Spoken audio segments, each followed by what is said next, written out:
Halo teman-teman, kenalin aku Muhammad Syafiq Rizky Rasi dari Prodi Administrasi Publik Visip Unsu. Di sini aku akan membagikan pendapat aku ataupun pandangan aku terhadap birokrasi yang ada di Indonesia, terutama potret birokrasi yang baik ya, terutama. Jadi di sini aku berdasarkan pengalaman aku yaitu magang di pengadilan negeri. Jadi aku akan membahas potret birokrasi yang ada di pengadilan negeri. Nah, di pengadilan negeri sendiri itu sudah baik ya untuk birokrasinya, ditandai dengan transformasi menuju pelayanan publik yang modern, transparan, akuntabel, serta bebas dari korupsi. Apalagi pengadilan negeri adalah salah satu instansi yang rawan untuk adanya tindak pidana korupsi ataupun gratifikasi, teman-teman ya. Nah, lalu pelayanan terpadu satu pintu, di mana seluruh urusan yang akan misal ada warga ataupun masyarakat yang ingin menyelesaikan masalahnya itu sudah lewat satu pintu, ataupun pelayanan yang tidak berbelit-belit harus ke sana sini segala macam, dan sekarang udah dijadikan PTSP ataupun pelayanan terpadu satu pintu. Pelayanannya udah cepat, ramah, dan jelas ya teman-teman. Jadi udah ada dibagi nanti di dalam, kayak kalian butuh mau ke perkara apa, tindak pidana apa, ataupun perdata, itu sudah ada bagiannya masing-masing ya teman-teman ya. Lalu petugas juga harus bersikap profesional, terus responsif ya terhadap kebutuhan masyarakat.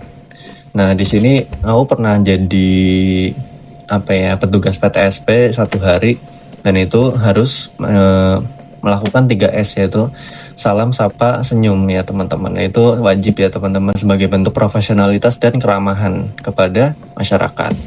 Lalu sudah ada digitalisasi layanan ya, terus kayak menggunakan aplikasi e-Terang ataupun permohonan surat keterangan itu dari direktori putusan ya, untuk memudahkan akses publik, untuk meningkatkan efisiensi dan mengurangkan kayak penggunaan kertas secara signifikan teman-teman, karena segala macam yang masih manual itu kan pasti di print out menggunakan kertas, dan itu pasti akan membutuhkan biaya yang lebih. Lalu ada transparansi anggaran ya, anggaran dan perkara, dimana sekarang itu sudah ada list di bagian ruang tunggu, itu sudah ada list untuk biaya perkara ya teman-teman. Jadi untuk biayanya sudah transparan dan jelas, dan bisa ditanyakan langsung melalui bantuan ataupun di PTSP. Lalu sudah ada upgrade dengan pembayaran melalui virtual account untuk memastikan akuntabilitas keuangan perkara ya. Jadi nggak ada yang namanya dilebihkan ataupun gratifikasi ya teman-teman ya.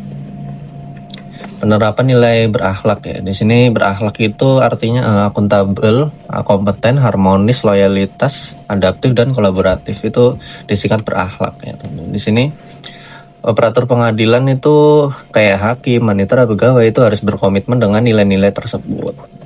Lalu pembangunan zona integritas ini di mana-mana sudah diterapkan ya teman-teman ya. Apalagi di FISIP sendiri juga sudah menerapkan pembangunan zona integritas. Lalu sarana prasarana itu sudah di-upgrade ya teman-teman, jadi ramah difabel ya, terutama bagi yang orang-orang yang tunanetra ataupun dan lain-lain ya. Jadi sudah ada jalur untuk orang-orang difabel, jalur khusus, terutama parkir, lalu jalan untuk menuju ruang tunggu, lalu jalan untuk memasuki ruang sidang, itu sudah ada bantuan untuk orang-orang difabel. Lalu kita akan membahas buruknya birokrasi ya, terutama di Indonesia ini. Faktor utamanya itu ada banyak ya, terutama ini saat ini yang lagi marak itu SDM atau aparaturnya rendah ataupun tidak sesuai ya, tidak merit sistemnya belum berhasil teman-teman. Lalu sistem dan prosedurnya lumayan berbelit-belit ya, jadi nggak semuanya cepat ya. Sejak digital ini nggak semuanya cepat ya, harus menyesuaikan kembali tentang pelayanan ini ya, sehingga tidak lambat, jadi tidak efisien dan tidak jelas biaya serta waktunya karena serba online gitu teman-teman.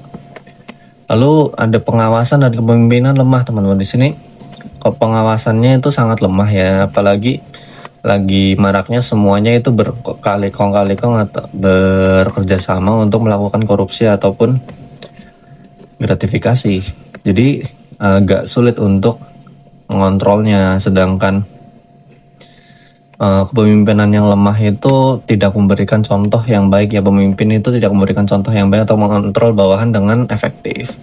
Terus struktur organisasi itu yang nggak sehat teman-teman, misal terlalu gemuk, tidak adaptif, lalu tidak jelas pembagian tugasnya, merit system yang nggak jalan, terus tidak profesional dan lain-lain ya teman-teman.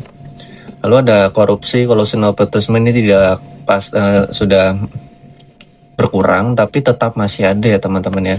Kita tidak bisa pungkiri untuk menghapuskan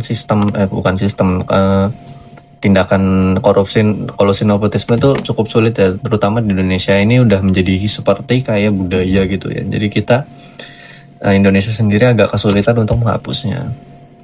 Lalu biasanya sih komunikasi dan koordinasi buruk ya teman-teman. Terutama itu harus melalui tahapan-tahapan tertentu yang sehingga tidak menjadi tidak efisien.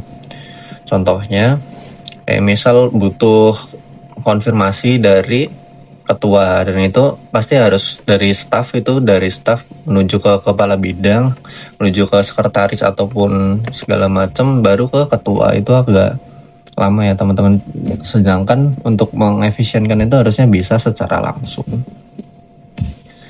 Lalu inti masalahnya itu secara sederhana ya, birokrasi itu biasanya muncul dikarenakan SDM, budaya, kepemimpinan, serta faktor-faktor lain seperti pengawasan yang lemah dan banyaknya kasus-kasus seperti kolusi, korupsi, dan nepotisme ya teman-teman ya. Mungkin ya saat ini saya berharap Indonesia bisa berbenah ya, agar menjadi lebih baik lagi ke depannya. Mungkin itu aja yang bisa aku sampaikan. Mohon maaf kalau berbelit-belit ataupun banyak jeda, ataupun aku harus berpikir dulu untuk menyampaikan apa yang aku pengen sampaikan, itu karena keterbatasan yang ada. Terima kasih.